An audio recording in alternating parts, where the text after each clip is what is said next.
Hello everyone, welcome to R and code. और अगर आप अप्रीलिया RS 457 लेने की सोच रहे हैं तो ये वीडियो आपके लिए बहुत ज़्यादा हेल्पफुल हो सकता है।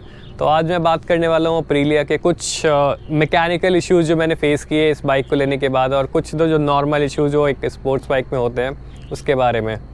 सो विल स्टार्ट करते हैं पहले मैकेनिकल इश्यूज़ के बारे में। तो द फर्स्ट थिंग कि जब मैंने रिसेंटली ये बाइक ली थी तो मैं बाइक लेकर ऑफिस के लिए जा रहा था, और विद इन लाइक 2-3 किलोमीटर चलाने बाइक अचानक से बंद हो गई। तो मुझे समझ में नहीं आया कि हुआ क्या, बिकॉज ऐसा भी नहीं था कि मैं बहुत लॉन्ग ट्रिप पे था या कुछ ऐसा, और नॉर्मल स्पीड में चला रहा था, बहुत स्पीड भी नहीं थी, नॉर्मल सिटी में चला रहा था।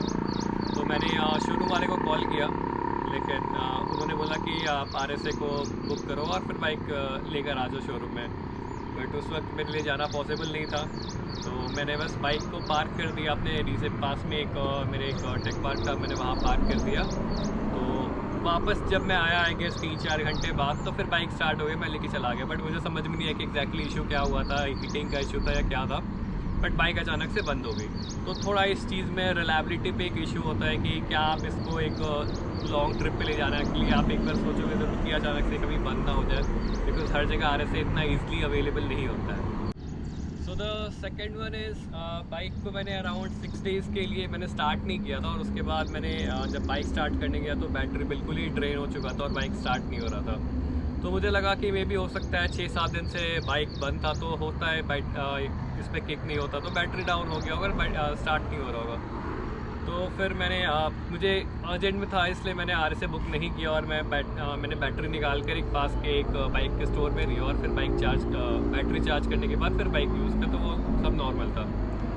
फिर एक बार क्या हुआ कि 3 दिन बाइक बंद थी, और 3 दिन के बाद से फिर से बाइक स्टार्ट नहीं हो रहा था। तो मुझे लगा कि 3 दिन तो बहुत ही कम है, बिकॉज 6-7 दिन या 10 दिन हुआ तो समझता है, बट 3 दिन तो बहुत ही कम है।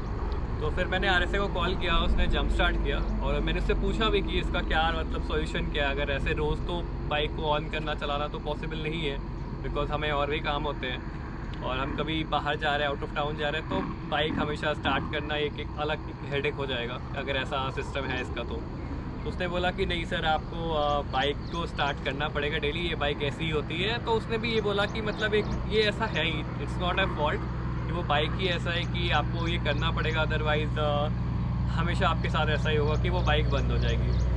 तो फिर मैंने उस वक्त तो जंप स्टार्ट करके फिर मैं शोरूम लेकर गया, तो मैंने उन्हें बोला कि ऐसा ऐसा इशूज़ है, इट्स नॉट पॉसिबल, और ऐसा होना भी नहीं चाहिए कि आप इतने 5.5 लाख की बाइक लो और उसको हर दिन स्टार्ट ना करो तो उसका बैटरी ड्रेन हो जाए। तो फिर उन्होंने बोला कि नहीं सर, थोड़ा कुछ सॉफ्टवेयर का ग्लिच है, तो आप छोड़ के जाओ बाइक को, फिर उसके बाद हम देखते हैं, मोस्टली ये इशू आपका सही हो जाएगा।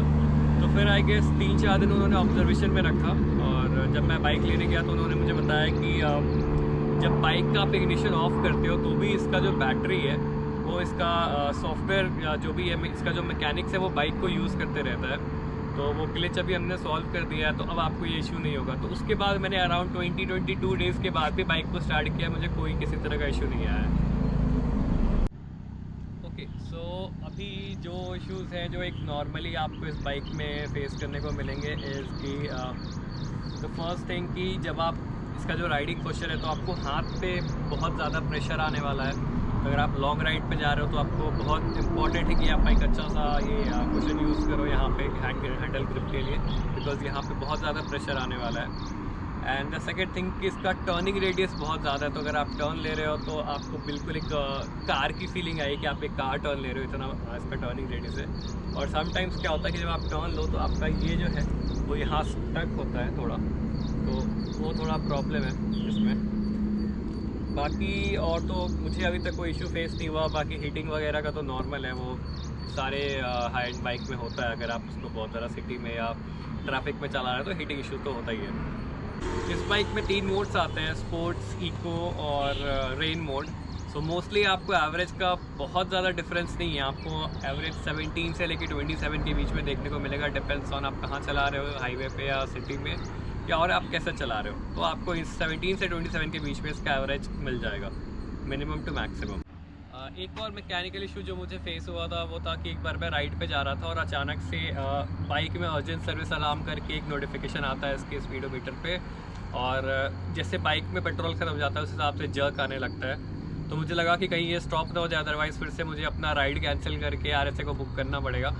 बट बाइक स्टॉप हुई और उसके बाद जब मैंने स्टार्ट किया तो वो फिर से स्टार्ट हो गया। तो लकीली कुछ इशू नहीं हुआ, बट अचानक से बंद हो गए, वो भी एक काइंड ऑफ मैकेनिकल फॉल्ट ही है। सो विल सी कि आने वाले वर्जन्स में ये सारे इश्यूज़ जो हैं बैटरी ड्रेन का या फिर अर्जेंट सर्विस अलार्म हो गया या फिर अचानक से कभी बाइक बंद हो जाती है ओवर हीटिंग या किसी के इश्यूज़ से, वो सारे इश्यूज़ फिक्स करती है नहीं अप्रीलिया। अगर वो सारे इश्यूज़ फिक्स कर दे तो इससे बेस्ट कोई बाइक नहीं है इस सेगमेंट में। नाउ भी कॉन्स की बहुत ज़्यादा बात कर ली, अब कुछ प्रोस की बात करते हैं। तो इस बाइक का जो लुक है वो कोई भी सेगमेंट में कोई भी ऐसा लुक नहीं देता है। लुक बहुत ही अमेजिंग है, आप कहीं भी लेके निकलो लोग मुड़ के ज़रूर देखते हैं इस बाइक को। और दूसरा चीज़ का टॉर्क बहुत ही अच्छा है, इनिशियल जो स्पीड है, टॉप स्पीड भी अगर आप इस सेगमेंट में देखो बहुत ही सही है। लोगों ने 190 प्लस तक किया इस बाइक पे और आप वीडियो देख लो 200 भी है, बट जो मैंने रियल में देखा 190 तक मैंने देखा है इस बाइक की, वही आराम से कोई दिक्कत नहीं होती है, कोई आपको वाइब्रेशन कोई शेकिंग फील नहीं होता है। तो इस सेगमेंट में 400 to 500 सेगमेंट में इससे बेस्ट कोई बाइक नहीं है। थोड़े बहुत क्योंकि ये फर्स्ट वर्जन बाइक है अप्रीलिया की इंडिया में, तो थोड़े बहुत इश्यूज़ होने बहुत नॉर्मल है। सो मे बी तो बाकी के न्यू वर्जन आएंगे उसमें ये सारे इश्यूज़ जो हैं थोड़े बहुत वो रिजॉल्व हो जाए।